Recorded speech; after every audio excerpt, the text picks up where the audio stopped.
Han transcurrido 2 años desde el derrumbe de un frágil andamiaje que algunos veían reluciente. Se mostraba lleno de oportunidades y cifras doradas con amplio acceso al crédito. Eran números engañosos que ocultaban la sangrante herida de la desigualdad. Así lo advirtió el pingüinazo de 2006, los universitarios en 2011 y la ola feminista en 2018. El primer paso de la nueva revuelta lo dio un amplio grupo de escolares que saltó los torniquetes del metro contra el alza del pasaje. La represión de aquella tarde del 18 de octubre de 2019 convirtió los andenes en campos de batalla.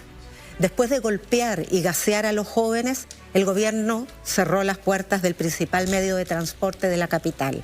Los trabajadores y las trabajadoras agotados se agolparon en las rejas cerradas de cada estación sin saber cómo llegarían a sus casas. Forcejearon con desesperación y se encendió la mecha de varias décadas de maltrato.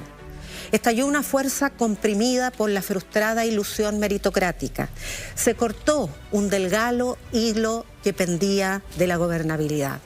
Tras una noche de ira, el presidente le declaró la guerra a su pueblo. 3 millones de chilenos y chilenas respondieron pacíficamente en las calles, iniciando un viaje de protestas, de carnavales y de manifestaciones de esperanza, al que sobrevino la violencia del Estado y luego el vandalismo.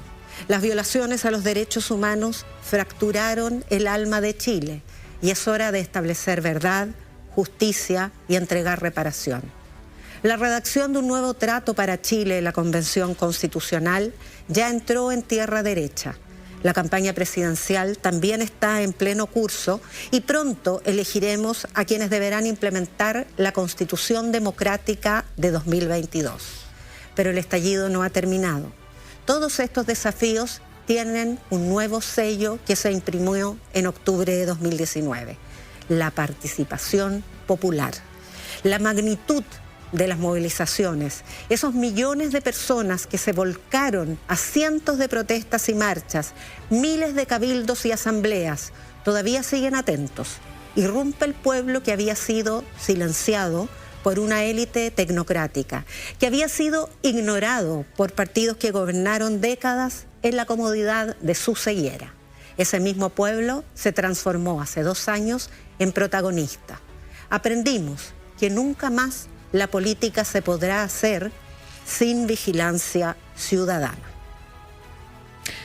Resulta difícil apurar el análisis, la comprensión acabada de hechos que han ocurrido hace tan poco. Parece que fue ayer cuando vivíamos con sorpresa los momentos del 18 de octubre.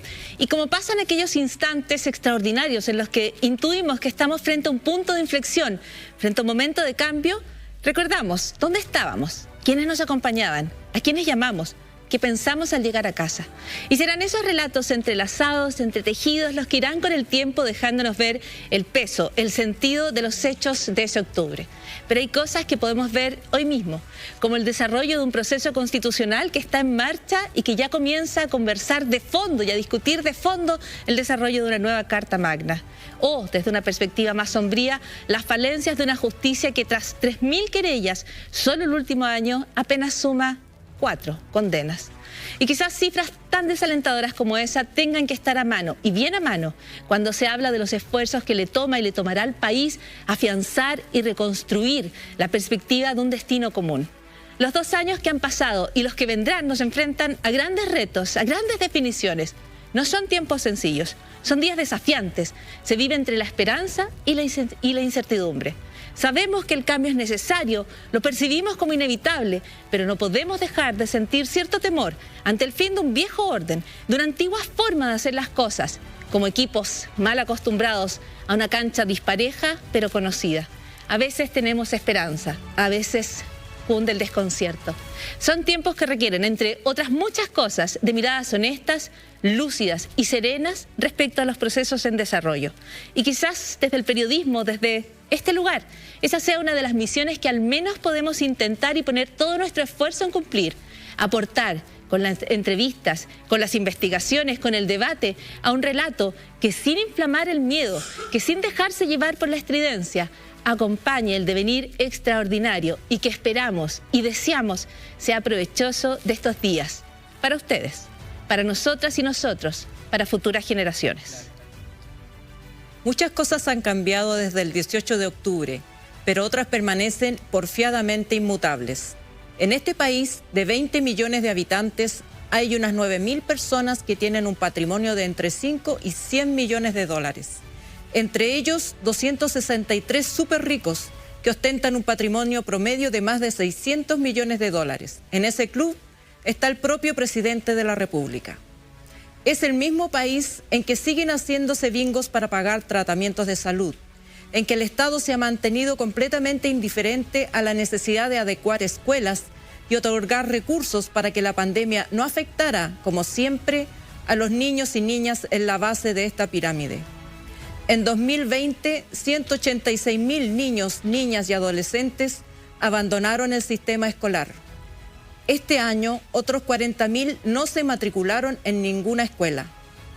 En el país donde fue asesinado Camilo Catrillanca, que se encubrió primero como un atentado terrorista, el gobierno sigue insistiendo en la solución militar y decreta estado de emergencia en una región que ya no aguanta más abusos policiales. Aquí, el agua sigue siendo privada y las ISAPRES, AFPs, bancos y empresas de retail reparten cuantiosas utilidades, a pesar del aumento del desempleo y del trabajo precario.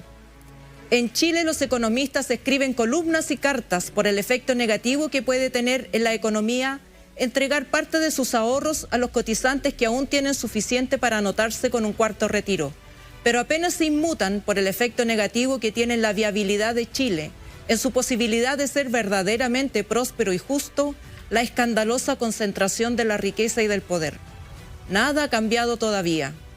La esperanza pende de un hilo. Gracias al estallido, nos ganamos el derecho a escribir una nueva constitución y a entregar esa tarea a 155 personas que comienzan mañana a escribir nuevas reglas, que nos permitan aspirar a un futuro justo, amoroso y equitativo. Esas personas no son mejores ni peores que cualquiera, pero lo hermoso es que se parecen mucho más a nosotros que quienes se siguen sintiendo con derecho a decirnos qué hacer. Aguantemos el aliento, démosles la oportunidad. Si no logran su cometido, quizá perdamos la última ocasión de empezar a construir un nuevo país en paz. Aquí comienza Pauta Libre. Yo pensaba que la justicia existía, pero la justicia no existe. Para los ricos no, para uno no hay. Cuando las historias que importan no se cuentan ni se escuchan. Nuestro pueblo fue una nación y la lucha nuestra, por lo tanto, es recuperar el territorio. Cuando se impide el acceso a la información y no se entregan las respuestas. Tengo un botoncito aquí fantástico debajo del dedo. Tenemos todo el derecho a hacer estas preguntas. Cuando hay injerencias e influencias externas para censurar. Telefonazo de jefa de gabinete de Piñera a dueño de la red en Miami para reclamar por entrevista. Cuando el poder no rinde cuentas y la justicia nunca ve la luz. Que en algún momento se va a hacer justicia. Yo sé que mis ojos nunca van a volver.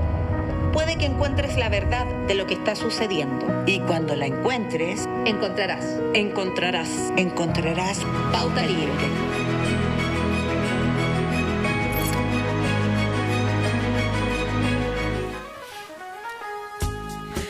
Muy buenas noches, ya lo decía Alejandra Matus, aquí comienza un nuevo Pauta Libre y estamos con ustedes para revisar en esta jornada lo que es inevitable, intentar sopesar, observar, analizar lo que ha ocurrido en estos años y lo que estamos viviendo hoy en un proceso de transformación tan profundo como el que estamos enfrentando. Soy Paula Molina y además de saludarlas y saludar a todos, presento por supuesto nuevamente a mis compañeras. Yasna Levín, muy buenas noches. Hola Paula, buenas noches. Muy buenas noches, Alejandra Matus. Buenas noches, Paula. Partamos con quizás algo más de lo que planteábamos en la editorial. Yo creo que nosotras, como imagino en cada hogar y en distintos lugares y en espacios de trabajo y en espacios de estudio, se observa qué es lo que está sucediendo, qué es lo que comienza ese octubre y cómo sigue en este futuro que yo creo marca un hito tan importante en el inicio de la conversación constitucional de fondo. Sabemos que lo previo no ha sido baladí, no ha sido innecesario, ha sido fundamental. Las reglas bajo las cuales se va a dar la conversación la conversación y la convención constituyente. Ahora entramos en el fondo de los temas. Alejandra, tú hablabas de un proceso que es delicado, que pende de un hilo, tú dices, y al cual hay que dar esta oportunidad, porque la oportunidad al proceso es la oportunidad para la comunidad completa, ¿no? De esto salimos todos y todas, y más que salir, lo entretejemos, lo reconstruimos, lo reparamos entre todas y todas. No hay otro camino, no hay otra mirada. Cuando hablas de ese delicado equilibrio, ¿qué crees que es importante hoy? ¿Qué crees que es importante subrayar? Yo creo que constatar eso, ¿no? Que no es algo que está dado ni garantizado, que es algo que hay que construir entre todos y todas. Esto no significa que uno tiene que ser obsecuente ante lo que hace la convención o ante los errores que pueda cometer cualquier persona dentro de la convención. Pero creo que poner el acento ahí y tratar de sacar una conclusión, como en el caso, por ejemplo, de Rojas Vade, ¿no? que fue una cosa terrible que pasó para la confianza de la convención. Deducir de su comportamiento el comportamiento de toda la convención me parece exagerado, injusto e irresponsable. Porque, digamos, si nos damos esos gustitos, ¿no? Si nos damos el gustito de mirar para otro lado y de decir la convención no sirve para nada, entonces, ¿qué sirve? ¿Cuál es la solución? Y las sociedades a través de los tiempos han demostrado que si no logran ponerse de acuerdo por vías pacíficas, entonces sobreviene la violencia. Y cuando sobreviene la violencia, los que sufren más son las mujeres y los niños. Importante, creo yo, poner el acento también en la necesidad de, como tú dices, una mirada que sea crítica, que no es obsecuente, que es lúcida, pero que deja espacios para las oportunidades de cambio que hay hoy.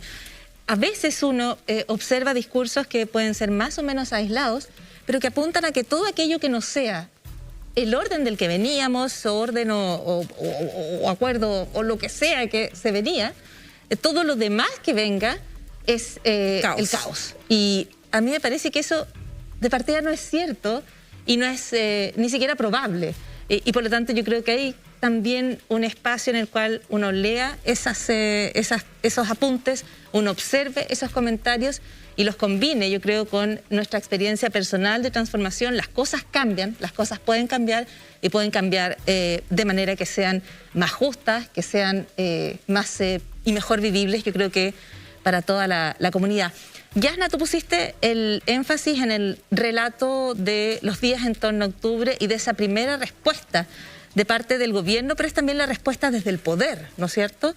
Que es a intentar acallar, contener, tratar de hacer ver que estos eran hechos aislados o que no iban a tener eco en la población, ¿no es cierto? Los comentarios que se hacen frente a las primeras manifestaciones estudiantiles, tenían antecedentes de varios años atrás, pero la evasión en el metro, y lo que se intenta es acallar, plantear que nada aquí va a cambiar y que todo va a seguir igual. Aplastar. Pero al mismo tiempo se tiene un correlato en que ejerce esta intención de aplastar y se pasa a este manejo que es absolutamente negativo en términos de que no controla el orden público, no preserva el derecho a manifestarse, que es un derecho que todos y todas tenemos, y además atropella los derechos de las personas.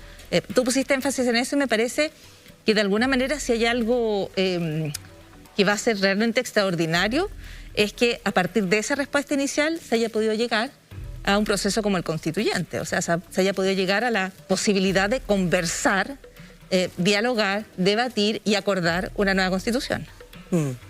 Estaba repasando una investigación que está actualizando periódicamente Espacio Público con Ipsos, que no son encuestas cuantitativas, sino que son focus group e investigaciones de carácter cualitativo. Y hasta el último informe, a fines de septiembre, daba cuenta de las emociones que despierta este proceso que estamos viviendo. Y la primera es la esperanza, la segunda es la alegría y la tercera es la incertidumbre, con bastante diferencia. Entonces, cuando yo todas las mañanas me levanto y leo el Mercurio por razones profesionales o de formación profesional, y claro, uno ve un país que se cae a pedazos. Efectivamente hay una institucionalidad y un viejo orden que se está cayendo a pedazos. pero hay una tremenda oportunidad que la mayoría de la gente percibe todavía con alegría. Es cierto, las instituciones se desgastan desde el minuto en que se constituyen como tales, que es lo que le pasa a la Convención Constitucional. Pero me parece que no tenemos que dejar de alertarnos, ni siquiera preocuparnos, de que el segundo en las encuestas, el segundo candidato presidencial en las encuestas, tiene como estrategia que la nueva Constitución sea rechazada en el plebiscito de salida. O sea, es desarmar lo que precariamente se ha logrado en un contexto en que mucha gente cree que el estallido se terminó, pero no se terminó. Esto sigue con otras maneras, hubo una pandemia entre medio, de hecho se extendió a la zona del Gualmapu. Entonces creo que hay sectores peligrosos. Hay que poner ojo. Es la segunda mayoría en las encuestas. Las encuestas se equivocan. Pongamos las encuestas en pausa. Sí, para poner las encuestas en pausa, no porque digan o no digan lo que queremos o no queremos escuchar, o lo que un sector u otro quiera escuchar, sino que sabemos de las falencias de las encuestas. No es solo la impresión respecto a que las encuestas no leen bien lo que está pasando, porque de hecho se han equivocado de manera muy profunda, a mí me parece. Es que ojo, las encuestas sí, hay malas encuestas. Sin ir más lejos en lo que se apuntaba respecto al rechazo y apruebo, ¿no es cierto? Nadie ve ese 80%, y yo diría que un 80% es un número más o menos, debería ser... Es muy contundente. No tan difícil de observar. Respecto a las encuestas, ¿cuánto podemos mirar? Porque esto está en medio de un proceso presidencial y sabemos que además eventualmente puede haber la intención de favorecer o desfavorecer a una candidatura o a la otra, o de favorecer alguna estrategia a partir de las encuestas. ¿Cuánto podemos hoy confiar en las encuestas? Es que efectivamente las encuestas perdieron su capacidad de predictibilidad del voto, porque en un contexto de voto voluntario y de ingreso y salida masiva de distintos electores, es muy difícil prever el resultado de una elección, pero las encuestas, las bien hechas, porque hay de todo, pero siguen teniendo una cierta capacidad de percibir los climas de opinión pública en el minuto en que se consulta, desde luego, y es el minuto en el que estamos conversando de esto. Bueno, no quiero golpearme a mí misma. Bueno, golpear es una expresión periodística para los claro, a tus propios pero he estado trabajando hace semanas en un reportaje sobre las encuestas y me reservo mi comentario hasta el miércoles en que va a aparecer ese reportaje. Eso es spoilearse. Claro. Pero sí creo que las encuestas en Chile no funcionan como instrumentos de medición académica de nada. O sea, creo que realmente tenemos que... es como en el que tú llamas viejo orden, había que levantarse los domingos y leer a los columnistas de turno para saber qué había pasado, cómo interpretar lo que había pasado y predecir lo que iba a venir. Dicen los columnistas porque además puras plumas masculinas. Por supuesto, porque el 99,9% de los columnistas en Chile han sido y siguen siendo hombres. Pero como después del estallido los columnistas perdieron ese sitial, ahora nos hemos vuelto adictos a la encuestitis. Y en empresas que hacían encuestas una vez al mes, una vez cada 3 meses, ahora hacen encuestas semanales. Y me imagino que ustedes como colegas también reciben, yo recibo todos los días distintos correos de la encuesta X, la encuesta Z y la encuesta... Creo que tenemos que confiar en nuestras percepciones como ciudadanos, como ciudadanas. El pueblo chileno ha dado, y yo creo que ya se cansó de dar sorpresas, o sea, el 80%, después que no iba a salir ningún candidato independiente, que era imposible, los partidos iban a dominar la Convención Constitucional, tampoco fue así. Entonces, esperemos, no tratemos de adivinar el futuro, tratemos de lidiar con el presente y con lo que vemos, percibimos y es posible palpar. ¿Me puedo quedar con ese consejo de, sí, en vez de tratar de adelantar el futuro, tratar de lidiar de manera lúcida con el presente? Queda de inmediato hecha la invitación para el próximo miércoles, Alejandra Matus. Este miércoles, Alejandra Matus, con hallazgos respecto a las encuestas, a ver si también podemos destrabar un poco esta conversación respecto a qué es lo que nos quieren decir las encuestas y cuán confiables son sus resultados, particularmente cuando estamos a tan pocas semanas de una elección presidencial. Solo una palabra más para tocar lo que decía Yasna respecto a las emociones que hoy prevalecen y que todavía son la alegría y la esperanza en tiempos que son de incertidumbre. Yo creo que no es una cuestión natural que en la incertidumbre se sienta una cierta incomodidad. O sea, hay un espacio, y yo creo que también en este pauta libre, para las emociones. Y yo creo que para, de alguna manera, compartir que muchas personas, muchas y muchos, a veces nos sentimos confundidos, a veces nos sentimos incluso asustados por algunas predicciones, a veces nos podemos sentir desaliento respecto a lo que viene, o podemos sentir que el escenario es mucho más confuso de lo que quisiéramos. Bueno, de eso están hechos estos días, pero eso no es motivo para perder la esperanza, no es motivo para perder, como tú decías, también el contacto con quienes nos rodean y tratar de, a partir de esa conversación informada, ojalá, ser capaces de evaluar mejor lo que está pasando, no llevarse por el pesimismo, sí, el miedo. Yo creo que aún en tiempos de confusión uno tiene que tener la capacidad de mirar los caminos alternativos. Y no hay un lugar donde volver hacia el pasado.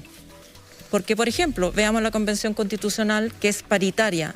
No hay un lugar en el pasado al que volver donde haya un cuerpo político paritario. No hay un lugar donde volver donde estén representados los pueblos originarios. No hay un lugar donde volver donde hayan, entre comillas, parlamentarios, en este caso convencionales, pero de 23 años. Entonces, no hay donde volver. Solamente podemos seguir avanzando, tratando de resolver esto de otra manera. Yo creo que las personas que están por el rechazo, que están obcecadas en que nada cambie, tampoco se dan cuenta de lo peligroso que es que nada cambie. ¿Qué van a hacer? ¿Le van a poner reja a toda? ¿Se van a parapetar en 3 comunas y desde ahí van a tratar de vivir una vida normal? Si ellos también están presos de la desigualdad. Ellos también, digamos, si este país fuera más igualitario, más equitativo, nadie dice que sea... digamos, la China de Mao Zedong, que todos con el mismo uniforme, pero una cierta base de igualdad, sino que una cierta base de igualdad en que todos podamos saber que si nos enfermamos vamos a poder costear nuestras enfermedades, que si envejecemos vamos a poder tener una previsión y en la vida va a ser mejor para todos, incluso para los que hoy día se oponen a los cambios. Entonces, creo que también sería importante que ellos vieran con lucidez que no hay tampoco otra alternativa que cambiar. No hay otro lugar donde refugiarse. Son quisiera importantes y ya tomarme de esta idea del sin retorno que plantea Alejandra. La comparto mucho, pero creo que particular significación tiene respecto a que la sensación de comunidad se repuso. Las personas se dieron cuenta que juntas tienen poder. La movilización devolvió esa sensación de que lo que yo pienso y lo que yo quiero, vinculado al nosotros, importa y tiene el poder de hacer que se tomen decisiones y se hagan cosas en virtud de aquello. Y eso también es sin retorno. Las personas, desde ahora en adelante, siempre van a importar.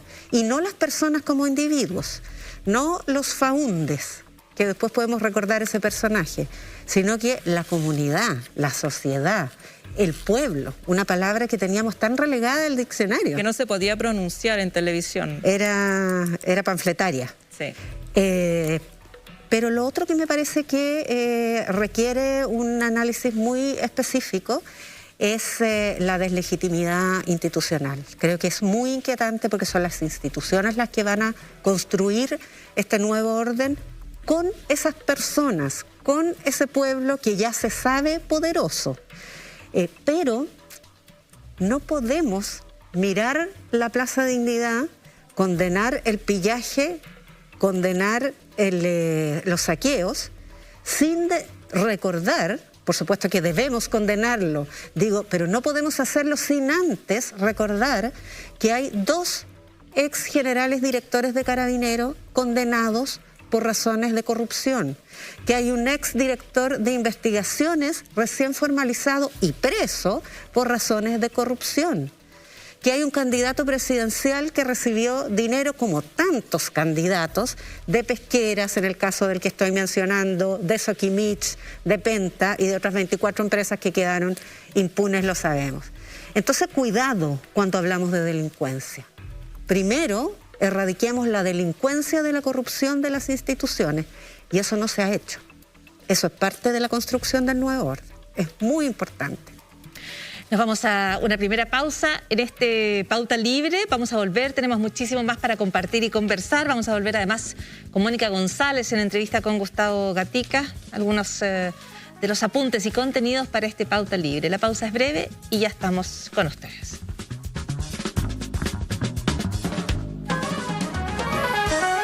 En instantes, la exclusiva entrevista de Mónica González con Gustavo Gatica. Yo el lunes 18 vamos a ir a manifestarnos a la Plaza Dignidad y no sé si todos van a volver con su ojo a la casa, no sé si todos van a volver con vida a la casa. Y ese no es el país que queremos vivir, ¿no? Pero tú vas a ir igual. Ahí vamos a estar.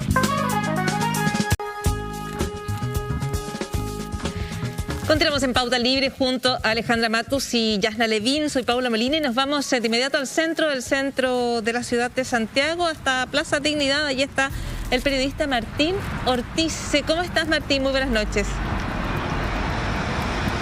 ¿Cómo estás, Paula? ¿Cómo estás, Alejandra? ¿Cómo estás, Yasna? Muy buenas noches. Buenas noches, Martín. Escuché parte de su editorial cuando comenzó el programa y la verdad no quiero estar ajeno a este momento. Hace 2 años atrás, un 17 de octubre... Quizás nadie sabía lo que iba a pasar en este lugar. Nadie sabía que desde este sector, desde Plaza Dignidad, se iba a empezar a construir la historia. La historia que para muchos se va a ver reflejada en la nueva Constitución. Hay algunos que no creen en ella. Hay otros que dicen que este proceso no tiene validez. Pues bien, esa pelea o esas discusiones pueden quedar para los académicos, pueden quedar para las columnas, pueden quedar para los medios tradicionales. Lo que sí pasó acá hace 2 años y se empezó a construir es el relato de muchos, es el relato del que no tenía voz, del que no sabía dónde ir, del que finalmente parecía ser que su día a día iba a ser tal cual. El estallido social a muchos les puede gustar, a otros no, pero créanme, para muchas personas tuvo sentido de pertenencia, de significancia. Y no hablo tanto de las comunas del Barrio Oriente, no hablo tanto de la gente que conocía de política, hablo de la gente de la población, hablo de la Chimba en Antofagasta, hablo de la población Carlos Trup en Talca, de donde vengo yo. Para el que es pobre, para el que es humilde, para el que nunca creyó que esto iba a cambiar, hace 2 años, o más bien específico, mañana, hace 2 años atrás, la historia empezaba a cambiar, se empezaba a construir. Nosotros estamos acá desde Plaza Dignidad, Plaza Baqueano, sector de Plaza Italia, donde podemos empezar a ver un poco las imágenes de lo que está pasando en este momento. Pues bien, salvo el carro lanzaguas, un carro policial que tenemos también a nuestra izquierda y un par de carabineros, no hay mucho movimiento por parte de los efectivos policiales. Las calles, como la noche y tras el fin del toque de queda, ha cobrado vida, se han empezado a movilizar los vehículos, el transporte público también.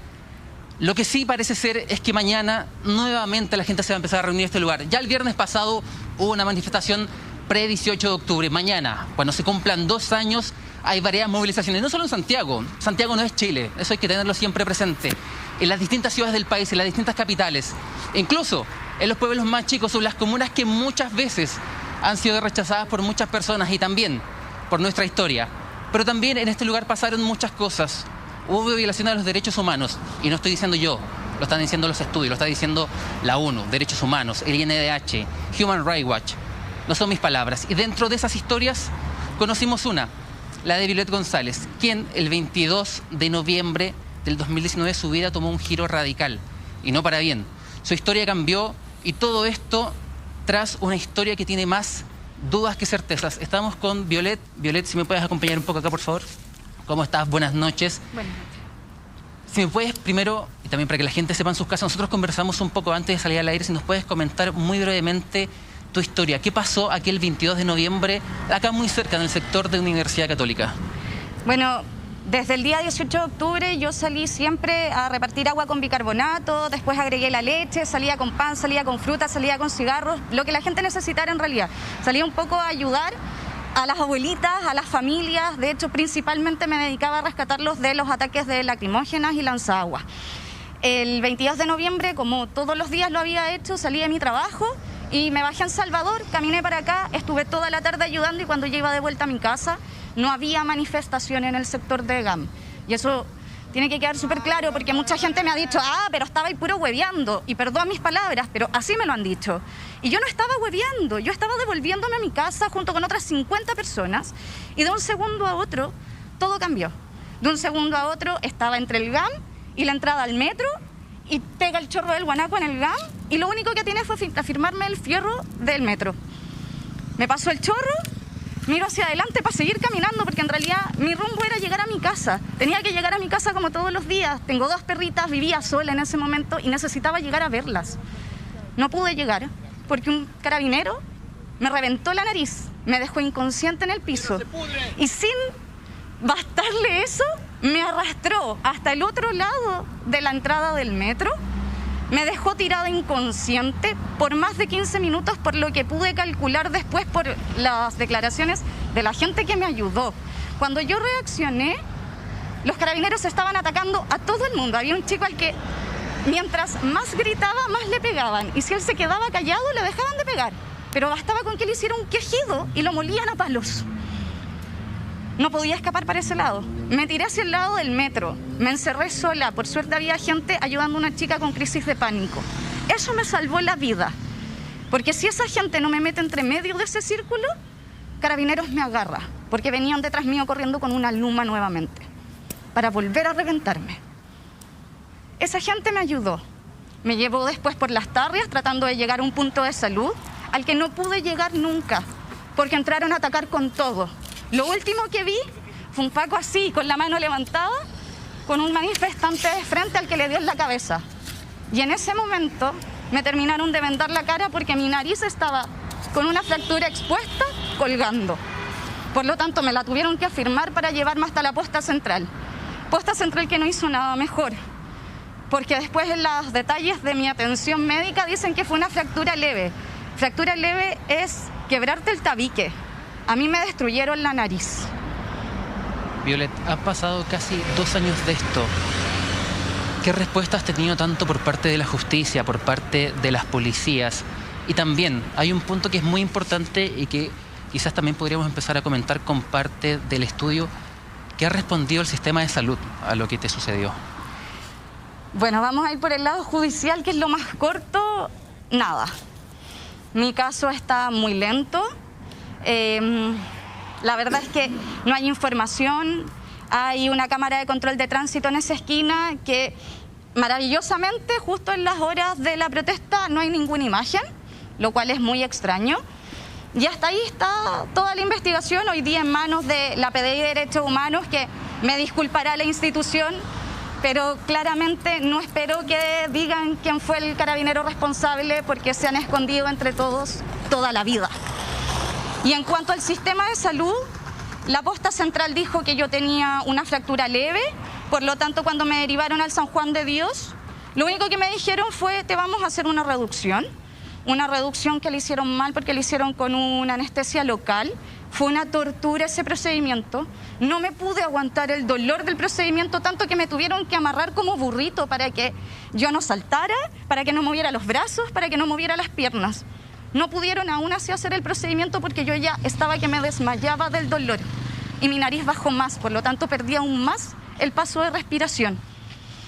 Después de eso, lo único que ofrecieron fue hacerme dentro de 1 año, que eso debió haber sido el año pasado, una rinoplastía.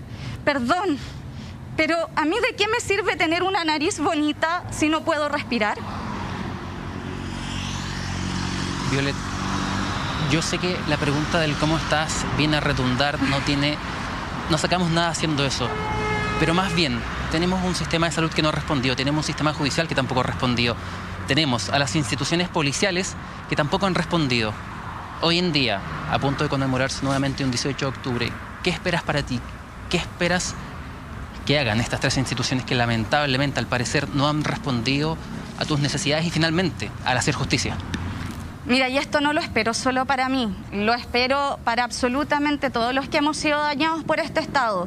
Necesitamos reparación y la reparación es física, es mental y es económica.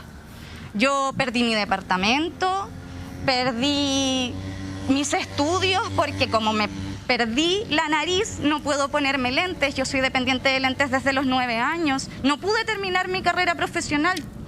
Afortunadamente pude sacar el técnico, pero mi objetivo era terminar mis estudios.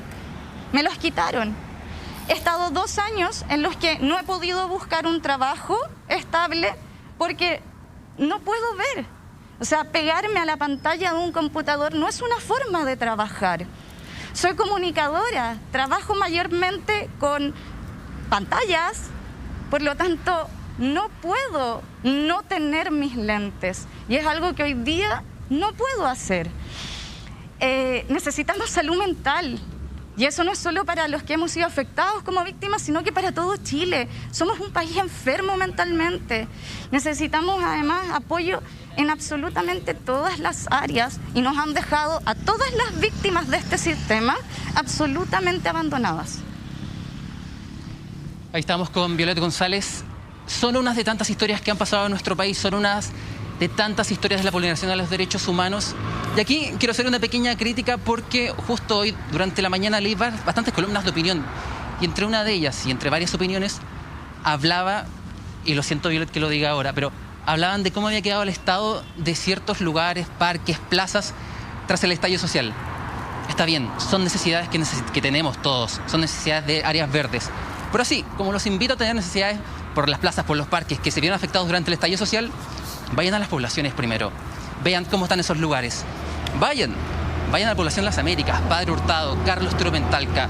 Y lo siento que lo repita, pero es del lugar de donde vengo yo y son del conocimiento que tengo yo. Y también, empecemos de una vez por todas a preocuparnos de historias como esta.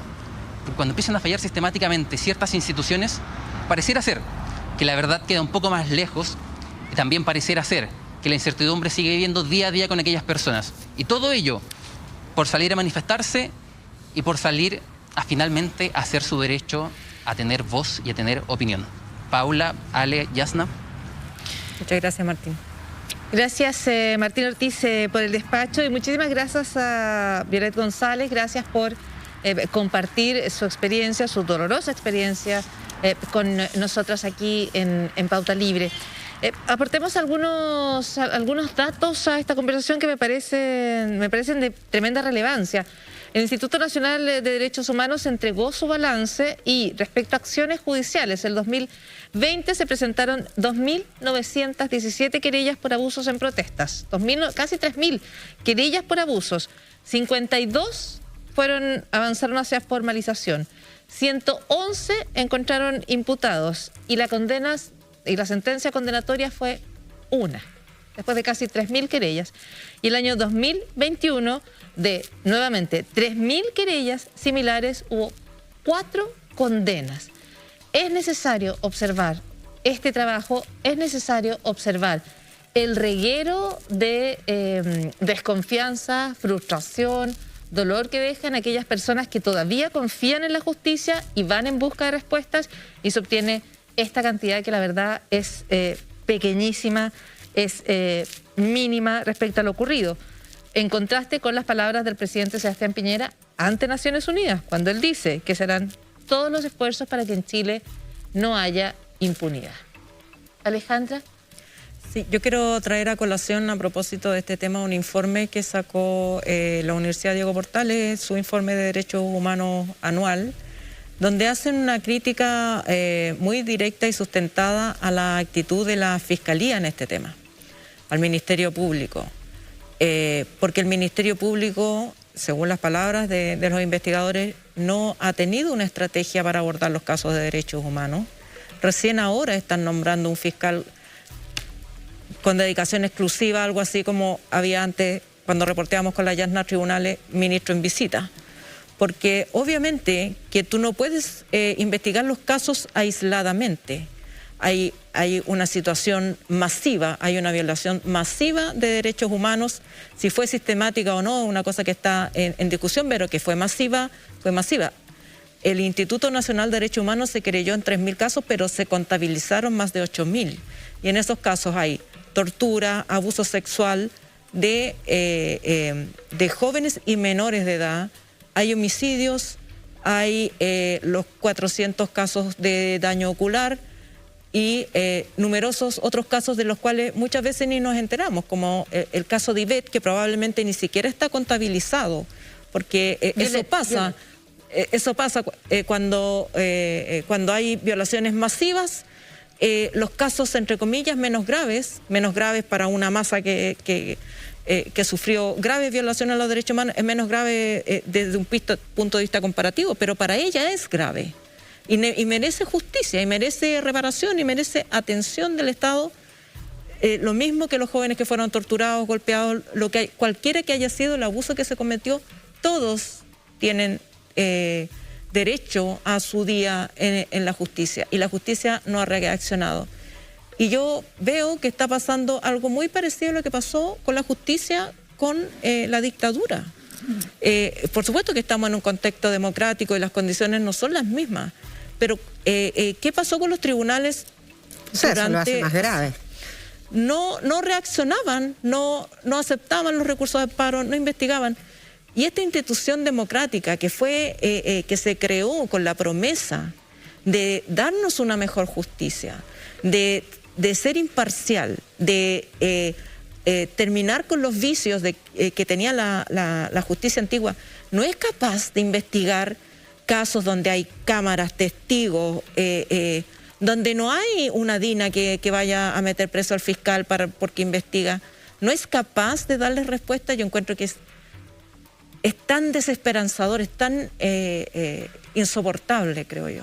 O sea, la frustración que eso genera, el daño que eso representa para cada una de las personas que no encuentra justicia. Ya veíamos solo en las cifras del Instituto Nacional de Derechos Humanos 3.000 querellas, más las otras que están fuera del Instituto Nacional de Derechos Humanos, apenas 4 condenas y cumplimiento de, según el Instituto Nacional de Derechos Humanos, de nuevo, incumplimiento de 2/3 de las recomendaciones que se le hicieron al Estado de Chile. O sea, allí donde se espera, se desea, se quiere que la manifestación sea absolutamente pacífica, es imposible albergar esa esperanza sin observar también, bueno, cuánta respuesta se ha dado en términos de justicia y cuánta frustración, indignación genera en las miles de personas que simplemente no han tenido respuesta de parte de la institución. La verdad es que resulta por lo menos enojoso.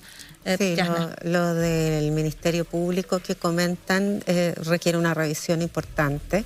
Hubo un instructivo del Fiscal Nacional en julio, con 7 recomendaciones a los fiscales investigadores de causas de violaciones a los derechos humanos, varias de ellas bien relevantes. Por ejemplo, que no fuera la misma policía implicada la que fuera a tomarle testimonio a la víctima. O sea, que efectivamente se le tomara testimonio a la víctima, porque muchas de las causas se cierran porque la víctima no fue habida, fíjate, a pesar de que firmó una querella. Y principalmente suspensión condicional y acuerdos reparatorios restringidos al mínimo, porque se promueven a diestra y siniestra estas salidas alternativas. Y lo otro que se recomendaba en este instructivo es limitar con un protocolo específico, delimitado, pormenorizado, estas decisiones de no perseverar en las diligencias. Pero hay además otro fraude encubierto en la investigación judicial, en la investigación de fiscalía, quiero decir, y es que se tipifican los delitos, por ejemplo, en los casos de tortura, como lesiones menos graves. Y entonces, claro, la necesidad de seguir investigando es mínima porque los sobreseimientos son inminentes en un delito tan menor, es casi una falta.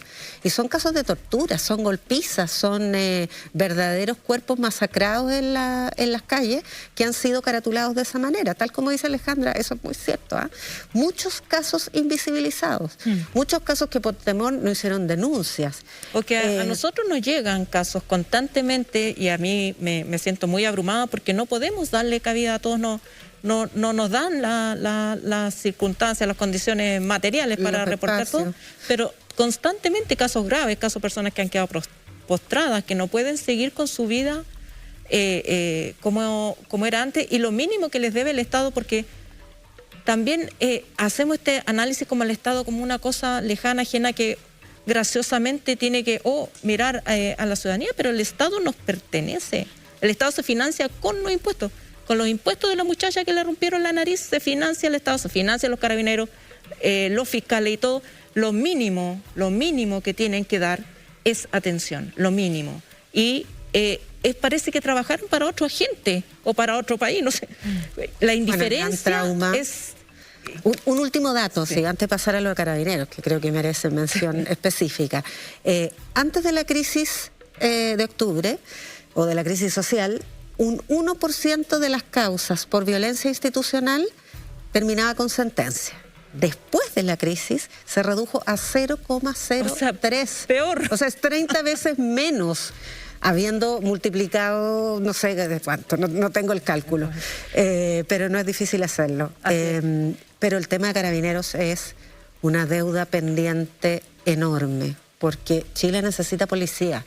Chile necesita policía proba, policía eficiente y policía que proteja a la ciudadanía, no que la maltrate. O sea, policía además que sepa investigar delitos y no que cuando va a investigar un delito agarra a los sospechosos de siempre y los mete presos.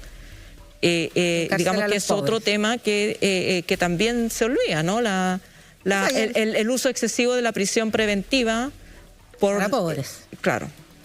Estos temas que tienen que estar en una conversación respecto a cómo avanzamos en el país, ¿no es cierto? Es imposible detenernos solo en algunos aspectos de esta crisis y no abordar cuestiones tan relevantes como el derecho de las personas a la justicia, como la reparación necesaria, como la garantía de que no habrá impunidad y por supuesto de que no habrá repetición. Cuestiones todas en las cuales el Estado de Chile está comprometido internacionalmente, pero por el momento totalmente al debe. Vamos a seguir aquí en este Pauta Libre, nos vamos a ir a la pausa, pero antes tenemos que anunciar un estreno, porque tenemos un nuevo proyecto periodístico de Alejandra Matus, que se estrena este jueves a las 10 de la noche, absolutamente imperdible, así que vamos a ver parte de su promoción. Nos vamos a pausa y seguimos aquí en Pauta Libre. Ya estamos de vuelta, este es Pauta Libre, estamos recordando los 2 años desde el 18 de octubre y podemos recordar también cómo a poco del inicio de esas manifestaciones, en noviembre del 2019, el periódico New York Times, uno de los más prestigiosos probablemente en el mundo, titulaba "Es mutilación". La policía en Chile está cegando a los manifestantes, decía el reportaje del periodista Brent McDonald, que además incluía testimonios de personas que ya habían sido víctimas de estos traumas oculares. Una de esas víctimas fue Gustavo Gatica. Mónica González, nuestra compañera de labores, estuvo conversando con él y esta es la nota. Bienvenido, Gustavo. Bienvenido a una emisión más de Pauta Libre, pero una emisión especial, porque se conmemoran 2 años de un día en que Chile cambió, pero a ti te cambió la vida. Y no hay buenas noticias en este momento, porque quien te provocó el daño en tus ojos está libre. No lo consideran un peligro a la sociedad. Tu reacción primera fue de no entenderlo, ¿no? ¿Tienes alguna explicación hoy día por qué? Sí, al principio nos pidió de sorpresa la información, a pesar de que los abogados nos venían diciendo hace rato de que era probable que le cambiaran la cautelar de prisión preventiva, ya que nos explicaban que no se suelen tener a presos en prisión preventiva tanto tiempo antes de un juicio oral. Yo le encuentro sentido, es razonable que no te tengan en prisión preventiva antes de un juicio y siento que debería ser así, ¿no? Lamentablemente con los presos políticos parece que no cuenta esa regla. Ni tampoco con quien roba un balón de gas o... Claro, pero bueno, tiene sentido esa regla, pero... También me pregunto por qué la justicia entonces no actúa más rápido, por qué no se investiga más rápido, por qué ahora se van a cumplir 2 años, probablemente el juicio oral empiece ya en marzo. Es probable que cuando se cumplan 3 años del día que me dispararon aún no haya un veredicto y siento que eso no puede ser así, tenemos que acelerar los procesos. Ahora, con el cambio de cautelar nosotros esperábamos al menos un arresto domiciliario, pero él quedó en libertad. Porque no lo consideran un peligro a la sociedad. No lo consideran un peligro para la sociedad y eso lo cuestionamos mucho por su manera de actuar. ¿Por qué no lo desmenuzamos, Gustavo? Porque una de las cosas que a lo mejor la gente se olvida es que el caso de Gustavo Gatica es emblemático porque es uno de los pocos en donde la reconstrucción de los hechos que sucedieron ese 8 de noviembre a las 18:10, ahí cerca de la Plaza Baquedano, de la Plaza Dignidad, fue reconstruido totalmente para demostrar que el responsable es el teniente coronel Claudio Crespo. Y además, porque yo diría que es emblemático en el encubrimiento que se hizo al principio de Claudio Crespo, ¿no es así? Sí, en relación a eso igual me gustaría dejar un punto en claro, que es algo que como familia nos dejó bastante tranquilo, es que, y quiero dejarlo en claro también aquí, es que no quedó en libertad Claudio Crespo en esta ocasión porque las pruebas no habían sido suficientes. La Corte no habló de las pruebas son contundentes, el trabajo que hizo la PDI fue un trabajo que nunca se había hecho en Chile en ningún caso para llegar con él. Él fue el responsable. En esta ocasión la Corte lo dejó en libertad porque dijo que no era un peligro para la sociedad y aparte llevaba mucho tiempo en prisión preventiva. Y en base a lo que tú dices, claro, o sea, para nosotros sí es un peligro para la sociedad. Él fue de los que más disparó durante la revuelta. El que más disparó en una jornada en que se dispararon más de 2.000 disparos de la escopeta antidisturbios, que según los protocolos solo se pueden accionar en una acción defensiva. Sí. Perdón, pero ¿sabes qué me gustaría? Porque hay cosas impresionantes. Nuevamente el periodismo ha sido, el buen periodismo, el que ha revelado hechos importantes. Fíjate cómo mintió el general Mario Rosas, tú te debes acordar. Le dijo a Mónica Rincón en CNN el 10 de noviembre del 2019, o sea, poquitos días después, ¿no? Quienes dispararon a Gustavo Gatica sabemos quiénes son, están identificados y todos los antecedentes están en conocimiento del Ministerio Público. Y tu abogado inmediatamente dijo, eso no está en la carpeta. No. Bueno, fue Leslie Ayala, en un reportaje en La Tercera, quien reveló lo que Mario Rosas, el que era general director de Carabineros, dijo solo 15 días después. 15 días después, el 25 de noviembre, dijo ante la Fiscalía que se enteró por la prensa de lo que te sucedió a ti y que cuando dije que se sabía quiénes eran los funcionarios, me refería a que sabiendo 10 lugares es posible cruzar información y determinar qué efectivos estuvieran en el lugar. Yo no indagué formalmente sobre quiénes pudieron tener participación. Es impresionante cómo miente Mario Rosas. Sí, fue así, efectivamente fue así. Hubo una protección institucional a Claudio Crespo y te agrego otro dato. El día que a él lo detuvieron, en agosto de 2020, la PDI lo fue a buscar a su casa y su abogado, el representado de Claudio Crespo, afuera del cuartel de la PDI, dijo que Crespo ni siquiera estaba en esa calle. Él dijo que él estaba no sé cuántas cuadras más allá. Así es. Él dijo eso, te agrego ese dato. O sea, el representante de Claudio Crespo, mintiendo, decía que ni siquiera estaba ahí, siendo que hay imágenes que lo ubican ahí durante todo ese rango horario. O sea, esta investigación ha sido mentira tras mentira y Pero después de la audiencia, cuando la PDI y la fiscal pusieron todas las pruebas sobre la mesa, el abogado no volvió nunca más a repetir esa mentira. No. Es que las pruebas son contundentes. O sea, en ese sentido hay que felicitar el trabajo que se hizo en la Fiscalía y la Brigada de Derechos Humanos porque hicieron un trabajo súper exhaustivo. Como decía al principio, es un trabajo inédito que no se había hecho aquí. De hecho, en el mundo hay pocas investigaciones de cómo se comportan las escopetas de perdigones y aquí en Chile se investigó, incluso la Universidad de Chile, como laboratorio de física apoyaron en eso. De verdad que fue un grupo de profesionales que llegaron a identificarlo a él. Pero hay un dato más sobre el encubrimiento que se le hizo el alto mando al teniente coronel Claudio Crespo. Leslie Ayala también en La Tercera lo reveló.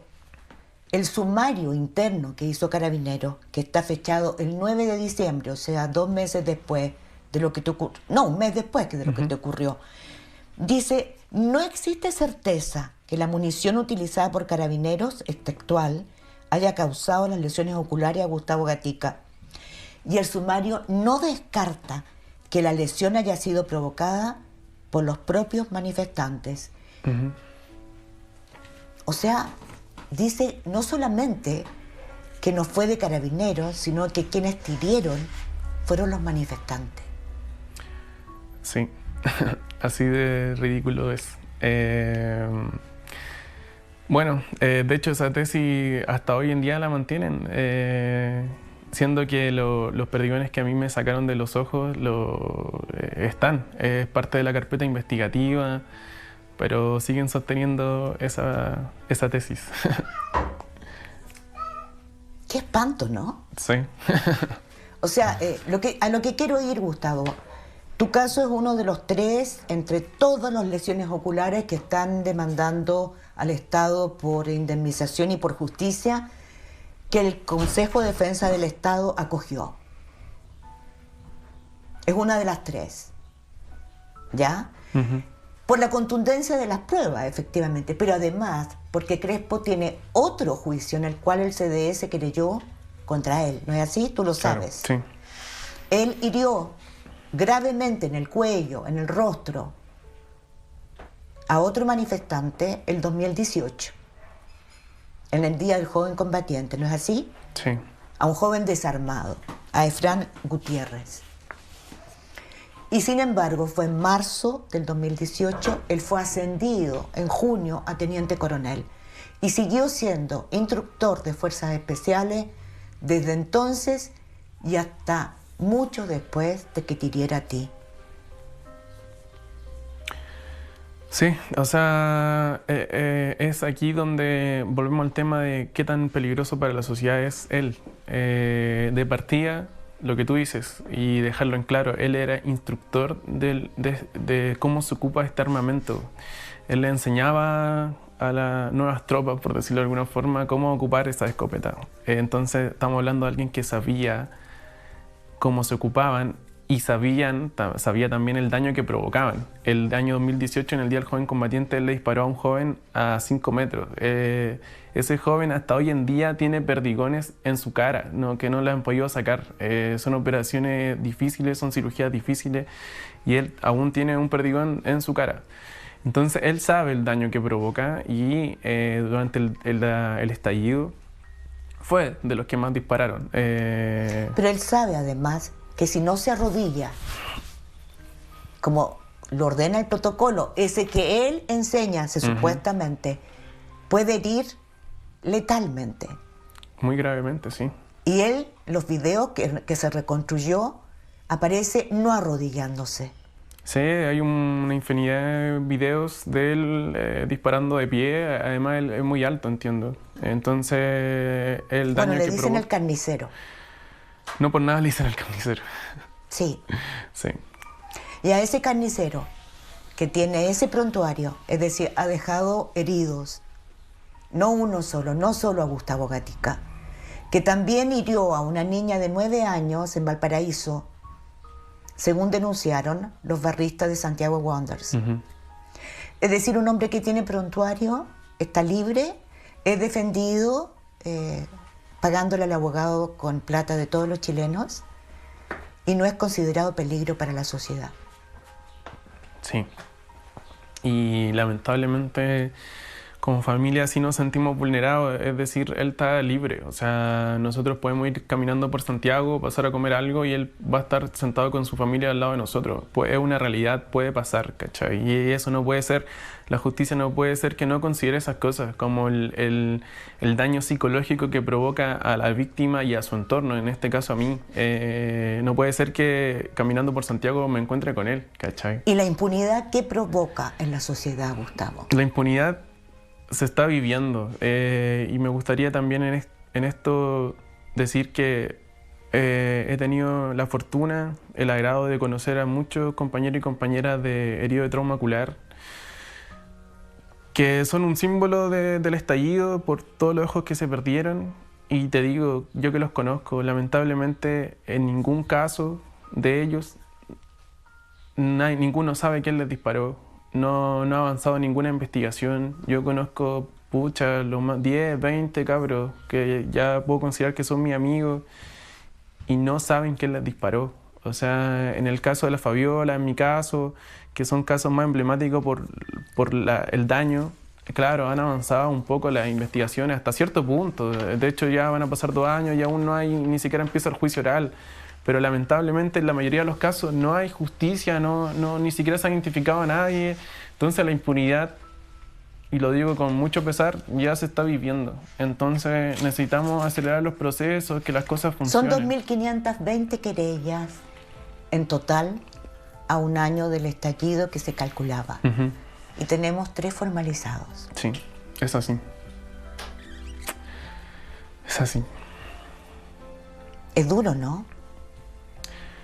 Sí, de hecho, debo decir que si me preguntaba hace un año, yo estaba mucho más esperanzado de que estas cosas, que las cosas no iban a avanzar así. Yo pensé que íbamos a aprender un poco del pasado, pero hasta ahora no ha sido así. Estoy más desesperanzado que hace un año. Si me lo preguntáis hace un año, yo te hubiera dicho, sí, los procesos van a avanzar, pero no ha sido así. Gustavo, han pasado 2 años. 2 años de un día en que este país, sí, hay una parte de este país que nosotros pensamos que se sepultó y que todos estamos convencidos que se acabó. Porque hoy día no es tan fácil, no hay tolerancia a tanta desigualdad, tanta injusticia. Para ti, ¿qué significan esos 2 años? ¿Dónde está ese movimiento? A mí me hacían esta pregunta hace un tiempo atrás y de repente he escuchado a gente que dice como que Chile se volvió a dormir y yo no estoy de acuerdo con eso. Yo creo que sin duda hay un cambio en la mentalidad, un cambio en la forma de relacionarnos. Recuerdo que hace un tiempo tuve la oportunidad de hablar con Carmen Gloria Quintana. Ella me decía que ella sentía que en los 90, en los 2000, cuando ella exigía justicia por su caso, era como que molestaba a la sociedad y a la institucionalidad. En cambio ahora siento que nosotros, como violentados de nuestros derechos humanos, cuando exigimos justicia, sí hay un acompañamiento de la sociedad. Y eso yo lo relaciono con una empatía que surgió después del estallido. Y eso no se ha ido, eso está ahí. Lo podemos apreciar en las ollas comunes, cómo el pueblo se ha organizado para ir a ayudar al que no tiene, al que le falta, ¿cachai? Entonces yo siento que sí renació una empatía, o una empatía que estaba escondida por ahí, que el capitalismo había pisoteado, pero que el pueblo la volvió a levantar. Entonces, o sea, yo creo que muchas veces la gente sentía que para qué no, que era inútil, era tan fuerte el poder de la impunidad, de quienes hacen colusión, de quienes hacen grandes estafas y les dan clases de ética, como los medicamentos, los del papel, el Grupo Penta, los que hacen financiamiento político ilegal. Y yo creo que hoy día hay menos tolerancia, ¿no? Sí, aparte lo que tú dices, pues, la sociedad está más atenta a esas cosas y no las permite. O sea, en un momento se dejaron pasar tantas cosas que ya era como ya un nuevo cagazo de los políticos de siempre, se decía. Todavía está esa concepción, pero ahora no se les deja pasar, ¿no? Hay una sola cosa que me extraña. Estaba leyendo un estudio publicado en una de las revistas científicas más importantes del mundo de la oftalmología, en donde 12 oftalmólogos, tecnólogos médicos, ingenieros y salubristas de la unidad de trauma ocular del Hospital de Salvador dicen que Chile tiene la mayor serie de número de casos con traumas oculares del mundo, que no se ha visto, no está en la literatura, otro caso documentado con más pacientes que los registrados desde el 18 de octubre hasta el 30 de noviembre del 2019. Que esos 43 días ese hospital recibió 259 pacientes, de los cuales 70,5% fueron lesiones atribuidas a proyectiles de impacto de perdigones usados por carabineros para controlar el orden público. Eso es una verdad conocida a nivel internacional. ¿Tú crees que nosotros estamos asumiendo esa mancha que se quedó en nuestra historia? ¿A nivel social? Eso, a nivel social. A nivel de justicia, evidentemente no. Sí, a nivel social yo creo que sí lo estamos... Mira, mientras te lo digo lo cuestiono.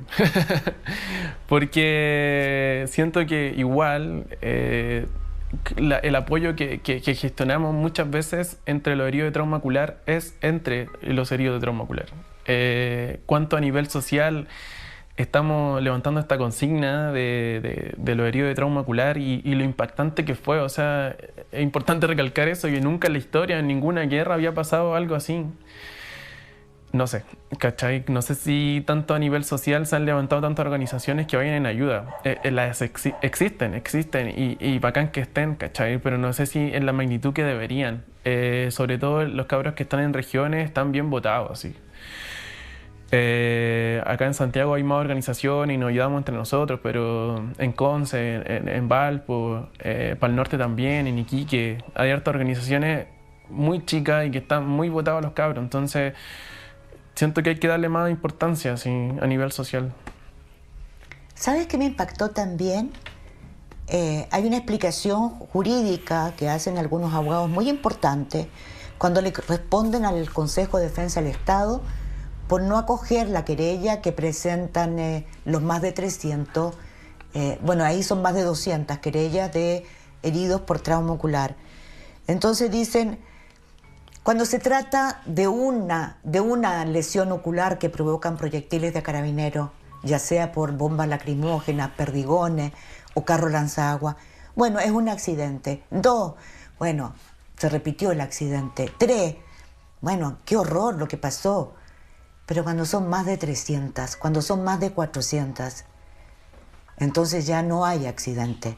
Es una práctica que se repite en la Policía de Colombia. Sí, pues, aquí en Chile, cuando nos damos cuenta que son alrededor, hay conteos que dicen que son alrededor de 500 heridos de trauma ocular de diferente gravedad, te habla de que era parte del protocolo prácticamente, era parte de cómo se hacían las cosas. El día mismo 18 de octubre cayeron muchos compañeros con heridas en sus ojos, era una práctica que se hacía. Y no solo en el estallido, volvamos atrás al 2018, el Día del Joven Combatiente, cuando Claudio Crespo le disparó a un joven en Huechuraba, directo a la cara. Gutiérrez. Y le disparó directo a la cara. Y antes hay más, en el Gualmapu, en Temuco también, era una práctica, lo hacían. De hecho, en una declaración, un alto mando de carabineros dijo que ellos hacían estas cosas para infringir dolor a los manifestantes y así disuadirlos de su actuar. Una policía que dice eso, no sé si debería existir. ¿Qué es lo que refleja según tú, Gustavo? Yo creo que refleja que a nivel histórico, después de la dictadura, no cambió nada. No cambiaron los protocolos, no cambiaron las personas, no cambiaron los instructores, no cambiaron las personas que enseñaban a ocupar el armamento. Habla de una policía militar rozando lo dictatorial. Una policía que no valora, que no toma en cuenta la orden de los civiles, ¿cachai? Que un general es capaz de decirle a la presidenta, al ministro del Interior que no va a renunciar, ¿cachai? Una policía que se manda sola, ¿cachai? Bueno, estamos copiando si nos remitimos solamente al caso de Degollados de 1985. Así es. Acusaron de que el degollamiento fue hecho por sus propios compañeros, lo dijo el general Mendoza, en ese momento director general de Carabineros, y lo habían hecho ellos. Sí. Y Estange fue el encubridor principal y tampoco quería renunciar. O sea, tienes razón al decir que continuamos con los mismos métodos. De hecho, el abogado primero que tuvo Crespo fue Sergio Rodríguez, hijo de Rodríguez Wallis, que fue uno de los abogados defensores de quienes ejecutaron el crimen de los degollados, de los 3 profesionales degollados. Así es, no han cambiado los nombres siquiera. No. ¿Será por eso que no se quiere y se impide y se obstruya como de lugar investigar a los altos mandos? Sí, por supuesto, yo creo que hay una resistencia a hacer un cambio en los altos mandos. De hecho, hay una resistencia incluso a que se investiguen, a abrir ese espacio y saber qué está pasando ahí. Y aquí donde yo creo y siempre digo que tiene que haber una refundación. No es posible que hayan reformas, no lo son suficientes. Entonces hay que haber una refundación donde se cambien la forma de pensar, que les cambien el chip, que les cambien, que cuando entren tengan una educación que se base en los derechos humanos y que nunca la han tenido. Nunca la han tenido. Y si la han tenido, por supuesto que no fue suficiente. O la olvidaron. Tal vez. O los obligaron a olvidarla. Claro. Porque la muerte sigue rondándonos, ¿así? Uh-huh. Hace poco nos golpeó de nuevo. Sí, el caso de Denise Cortés, que falleció en la Plaza Dignidad, fue muy duro para nosotros. Ella es estudiante de mi universidad, una persona valiente que era defensora de los derechos humanos, que andaba ahí. Lo digo que es valiente porque constantemente andaba cerca de ello, de la muerte. Y falleció en extrañas circunstancias, aún no sabemos qué pasó. Yo digo que hay que tener cautela en eso, pero lamentablemente, si tú me dices que un policía le disparó a quemarropa, yo te diría, mira, puede ser. Y ahí es cuando yo digo, ¿cómo en un país vamos a... deberíamos tener una policía que si tú me dices, un policía le disparó a quemarropa, yo diría... No, un policía chileno sería incapaz de hacer algo así. Pero lamentablemente, por el prontuario que tiene esa institución, yo te diría, sí, mira, puede ser. Puede ser que un policía le haya disparado a quemarropa. No lo sabemos. Pero bueno, lamentablemente el caso de Denise me afecta bastante. Y también me cuestiono cuánto tiene que sufrir más el pueblo, cuánta sangre más tiene que caer en la plaza. Y es ahí cuando yo digo ¿cuándo va a llegar esta refundación? El lunes 18 vamos a ir a manifestarnos a la Plaza Dignidad y no sé si todos van a volver con su ojo a la casa, no sé si todos van a volver con vida a la casa. Y ese no es el país que queremos vivir, ¿no? Pero tú vas a ir igual. Ahí vamos a estar. ¿Qué mensaje les haces a los jóvenes que hoy día siguen sintiendo esa rabia, ese deseo de decir basta ya de abusos, de muerte?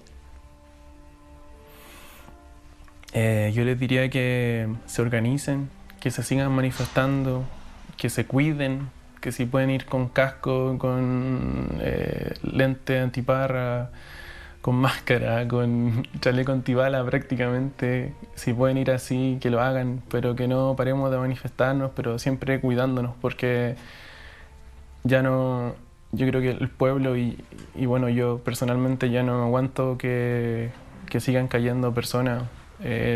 Duele mucho que otros compañeros pierdan su vida o que hayan más mutilados. Pero organicémonos, generemos espacios en nuestros territorios, generemos diferentes espacios de lucha de donde sea que estemos, que solo así vamos a conseguir cosas.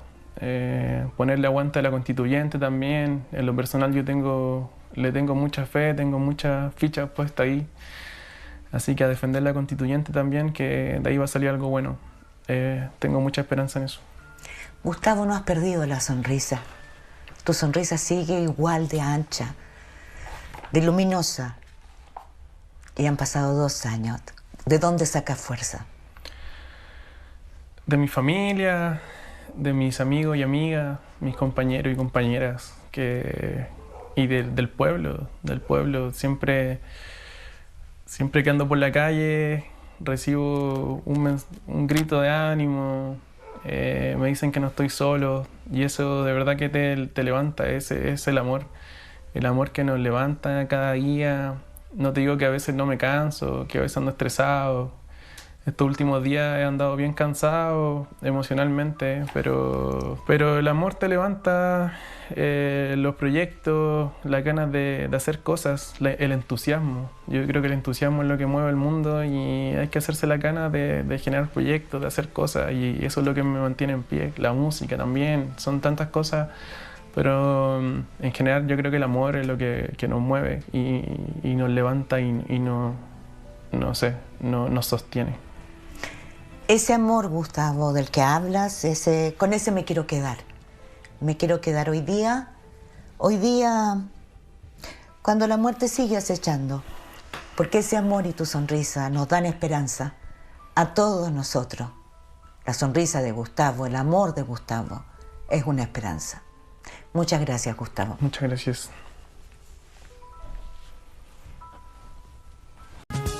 Estamos de vuelta, seguimos en Pauta Libre. Lo que veíamos hasta antes de la pausa era la conversación de Mónica González con Gustavo Gatica. Apuntábamos a lo que se había denunciado poco antes desde el diario New York Times respecto a la mutilación que estaba teniendo lugar en Chile, la cantidad de traumas oculares que se estaba generando en el país a raíz del actuar de Carabineros, y es una situación que además tiene en uno de los casos probablemente más vistosos y aquellos en los cuales además, de acuerdo a lo que el mismo Gatica contaba, ha avanzado la justicia, uno de los pocos en los que ha avanzado la justicia. Es parte de los hechos dolorosos, algunos o muchísimos, esperanzadores otros, que han tenido lugar en estos 2 años. Como no recordar algunos otros hitos en estos 24 meses, ¿no? La masiva manifestación, la más grande en 30 años en la historia de Chile, según varios reportes, que tiene lugar después del 18 al 25 de octubre, como recordarán, o por supuesto el acuerdo del 15 de noviembre, mientras además se escuchaban las reiteradas advertencias y yo diría gestos de cierta urgencia o desesperación de parte de organismos internacionales que apuntaban a lo que estaba ocurriendo en Chile en términos de violaciones, abusos, atropellos a los derechos humanos. Recordar también la acusación que se presenta contra el entonces ministro del Interior, Andrés Chadwick, que deja el cargo y queda inhabilitado para las funciones públicas tras una acusación en el Congreso. Hemos vivido muchísimas cosas en estos 24 meses, por supuesto mencionar además el plebiscito, donde gana la opción de la Convención Constitucional, y aquí estamos en medio del inicio, que parte justamente mañana, de la discusión de fondo de la Carta Magna. Todo eso hemos vivido. Yo quería citar también para la conversación aquí en el panel la entrevista con la académica Katia Araujo, que allí donde tantas y tantas voces no vieron venir y no lograron comprender el proceso de la crisis social, incluso cuando esta ya había estallado, Katia Araujo es una de las pocas académicas que la ve que observa que algo está ocurriendo en Chile, ¿no es cierto? Y hay muy buenas declaraciones de ella, cuando ella escribe que, por ejemplo, para muchas personas visitar barrios de la zona oriente de Santiago, en su propio país, digamos, significaba que solo los veía los guardias de seguridad. Nadie más los miraba excepto los guardias de seguridad, apuntando a esa fractura, ¿no es cierto?, social tan grande. Pero respecto a lo que está pasando hoy, ella dice que hay un cambio político, que hay un cambio en términos económicos y de cómo vamos a repartir la riqueza, pero dice además que en lo cultural, lo social y las relaciones sociales esto va a tomar tiempo.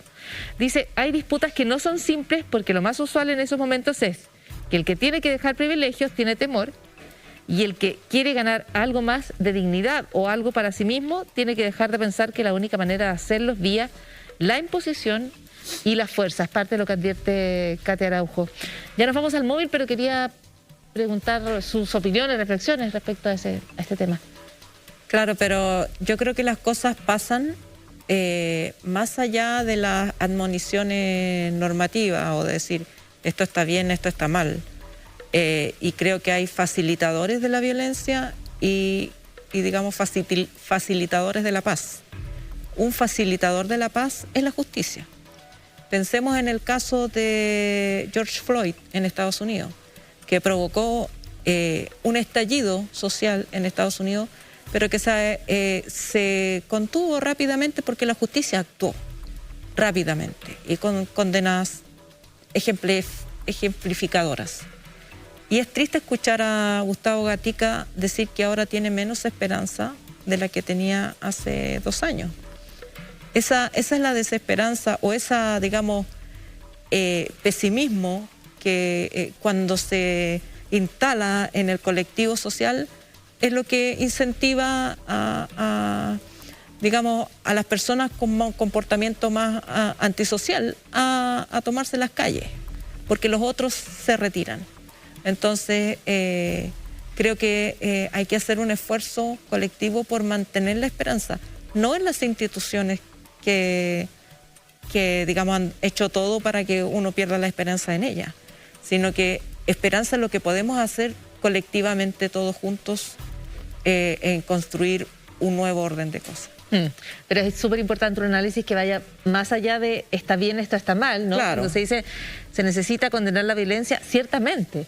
Pero así no se resuelve. Claro, y por supuesto que lo importante es ver qué facilita la paz y qué no la facilita. Yasna, ya nos vamos al contacto, ¿alguna reflexión? Sí, hay una visión de la entrevista que tú comentas, de Manuel Canales también, y de tantos intelectuales que hacia fines de los 90 ya consignaban el creciente malestar de un modelo neoliberal que solo acentuó un clasismo casi ancestral en Chile, lo que Canales llama este estamentalismo de una sociedad asfixiada por el maltrato, el ninguneo. Eso se estableció, fue incluso un debate intelectual de la propia concertación entre flagelantes y complacientes. No sé si se acuerdan de la que nació la idea de 2 almas, unas por empujar cambios más rápidos y otras por complacer un crecimiento al 7%, que efectivamente hubo décadas doradas de desarrollo y progreso en Chile, pero con los costos que no se alcanzaron a aquilatar por parte de algunos que estaban muy desconectados, porque esa realidad que la vieron estos intelectuales, Chile, Anatomía de un mito, Tomás Mulián, y los que estamos mencionando hoy día, son un par de décadas que ya se visualizaban. Entonces, quienes declararon no haberlo visto venir, yo no sé si hay en ello una expiación o también una falta de responsabilidad política. Y respecto de Gustavo Gatica y de la entrevista que acabamos de ver, hay una acusación constitucional trabada en el Congreso en este momento por la falta de probidad del presidente de la República. Bueno, tiene 2 capítulos, uno es poner en riesgo el honor del país y el otro es cometer actos de no probos. Pero esa acusación estuvo precedida de una acusación también por las violaciones a los derechos humanos. Recordábamos antes de este bloque la acusación constitucional contra Chadwick, que sí prosperó, ¿verdad? Pero después la de Sebastián Piñera fue rechazada, y fue rechazada con 8 votos de opositores. Bueno, ahora hay otra oportunidad. Vamos a volver al centro de Santiago con Martín Ortiz. Martín, muy buenas noches nuevamente. ¿Cómo estás, Paula? Buenas noches. Los relatos construyen historias y dentro de los relatos de este 18 de octubre, más bien, de este 17 de octubre, hace 2 años atrás, hay uno que marca sí o sí el desarrollo de nuestro estallido social, y este es el de Roberto Campos, profesor, que en aquel 17 de octubre salta un torniquete, destruye un torniquete según la justicia, y tras ello viene una secuencia de hechos que hoy lo tienen en día, pidiendo por parte del Ministerio Público, por la Fiscalía Metropolitana, 8 años de cárcel, entre ellos 5 años por el delito de la ley antiterrorista, o sea, la ley de seguridad del Estado, bien digo. Estamos con Roberto, primera vez que accede a conversar con un medio de comunicación en vivo y en directo. Primero, Roberto, muchísimas gracias. Segundo, han pasado 2 años y van a pasar mañana 2 años desde que comenzó el estallido social en nuestro país. Con tu visión, con tu experiencia, con tu vivencia, ¿ha cambiado algo el Chile de hace 2 años atrás a hoy en día? Hola, buenas noches, gracias por la invitación. y quería decir que hace 2 años que sucedió la revuelta social, hace 2 años que le pegué a un torniquete que ya estaba roto, y al día de hoy no existen cambios. O sea, seguimos con descontento social porque los problemas de educación, salud, vivienda y pensiones siguen tal cual, sigue el lucro en la educación, nos encontramos con que los sueldos no suben, no ha habido justicia, se instaura la cultura de la impunidad, el Gualmapu está militarizado, hace poco, esta semana, quemaron con benzina a una compañera trans que es presidenta del Sindicato de Trabajadoras Sexuales Transexuales, Amanda Jofré. Hay presos políticos, actualmente hay 32 prisioneros políticos en Santiago 1, 3 en Puente Alto y otros tantos, pero existen muchos más con otras medidas cautelares, como yo, que estoy con arresto domiciliario nocturno. Yo ahora estoy preso en mi casa. Roberto, ¿cómo has vivido este tiempo? Porque tú nos contabas que llevas 1 año de 9 meses con arresto domiciliario, también con firma, con arraigo nacional y con la imposibilidad también de acceder al metro. Pero, ¿cómo has vivido tú este proceso? ¿Cómo has vivido este proceso en el cual el Ministerio Público te imputa cargos y finalmente un presidio de 8 años? ¿Cómo viviste también tu experiencia estando en la cárcel casi 2 meses? Mira, la verdad, actualmente estoy en un proceso de candidatura a diputado. Esto fue debido a una resiliencia, y esta candidatura que te comentaba fue levantada por unos pobladores de San Joaquín, nace de la Asamblea Territorial, y acepté este desafío porque realmente es un desafío estar involucrado en estos espacios de políticos que no han sido históricamente prohibidos. ¿Y esos espacios se vinieron también por tu experiencia previa, por lo que viviste, por lo que también, me imagino, aprendiste en este tiempo? Claro, o sea, yo empatizo con todas las causas que desencadenaron esta ruptura de tejido social, y devino en un estallido social, y yo vengo con un proyecto político que está formado por un equipo donde lo conforman feministas, disidencias, profesores, mapuches, y tengo hartas propuestas buenas para hacer un aporte para la sociedad. Roberto, bueno, sabemos que eres candidato también a diputado por el Distrito 10, pero sacando un poco la figura del candidato, llevándolo a la persona, llevándolo a uno de los rostros emblemáticos del inicio de este estallido, ¿cómo te sientes hoy en día? ¿Cómo sientes que puede venir este Chile? Y también, ¿qué crees que va a pasar mañana en este Chile? Mira, yo siento que hay esperanza, porque existe actualmente una convención que está trabajando en ella. Sabemos que hay harta resistencia, quieren bajarla. Hay una derecha fascista que con un ejército de bots quiere deslegitimarla, y para eso estamos aquí presentes, luchando y resistiendo esta candidatura que parte de una consulta ciudadana, que quiero llegar con un mandato popular al Congreso, donde voy a defender ideas como la educación para el buen vivir, los derechos humanos, los derechos animales, naturaleza, las diversidades, disidencias, democracia participativa. Más o menos esos son los ejes que yo quiero aportar al país. Bueno, Yasna, Paula, Ale, como la historia de Pedro, también está la de Fabiola Campillay, personas que son finalmente testigos y también protagonistas de este estallido social y que buscan en la política también buscar un nicho, buscar un espacio y finalmente llevar sus experiencias hacia esos sectores. ¿Qué pasará mañana en Chile? Es un día clave, 18 de octubre, desde temprano está congregada la gente a la calle en distintas movilizaciones, tal cual como lo dijimos en Plaza Dignidad. La historia no se escribe hasta que sucede. Mañana será un día nuevo, mañana serán 2 años de conmemoración desde el inicio de este estallido social, que muchos no pensaron que culminaría en cómo está, culminando en ciertos aspectos, una nueva constitución que también se va a escribir mañana, y otros aspectos que pareciera ser que la política y más allá, lo social está cambiando día a día. Muchas gracias a Martín Ortiz, muy buenas noches, y por supuesto también el agradecimiento al entrevistado Roberto Campos esta noche en Pauta Libre.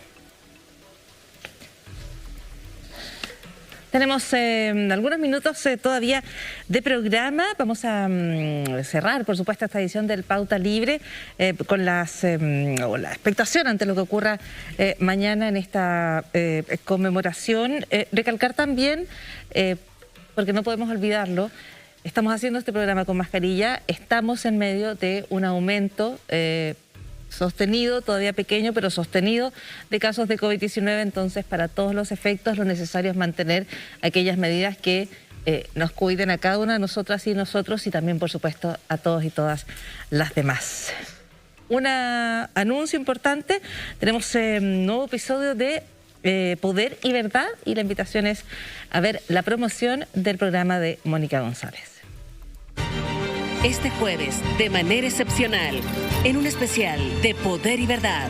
Tus compañeros, me imagino que hoy día deben ser hombres poderosos. Muchos de ellos. En el primer gobierno de Piñera hubo 3 que fueron ministros. ¿Cuándo tuviste tu primera relación con un hombre? Yo tuve mi primera relación con un hombre en mi mediana adolescencia, pero siempre muy culposa, muy escondida. ¿Te da pudor el privilegio? No, me da pudor el hecho de que yo me salvé, pero hubo muchos que no se liberaron y que no se salvaron. Poder y Verdad, jueves, 23:30 horas.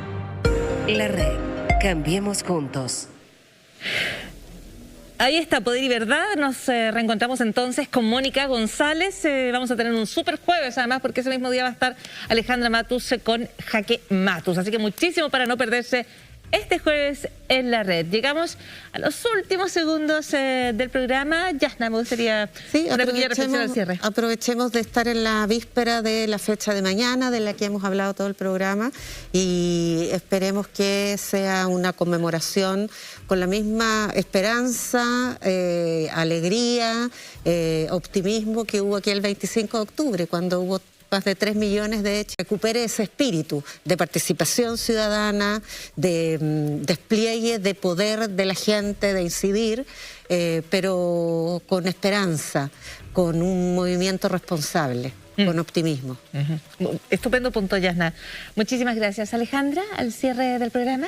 Sí, yo solo espero que Carabineros tenga una conducta prudente, que no apliquen los métodos que han aplicado en otras manifestaciones, y que mañana no tengamos que estar reportando a esta hora ni mutilados, ni torturados, ni muertos. Así es.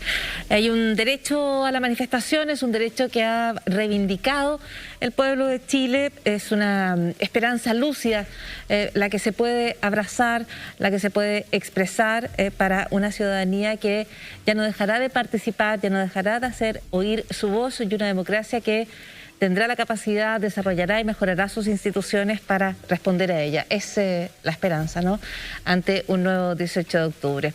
Despedimos aquí el programa, le agradecemos por supuesto a todo el equipo, tanto aquí en el estudio junto a nosotros como el equipo en dirección.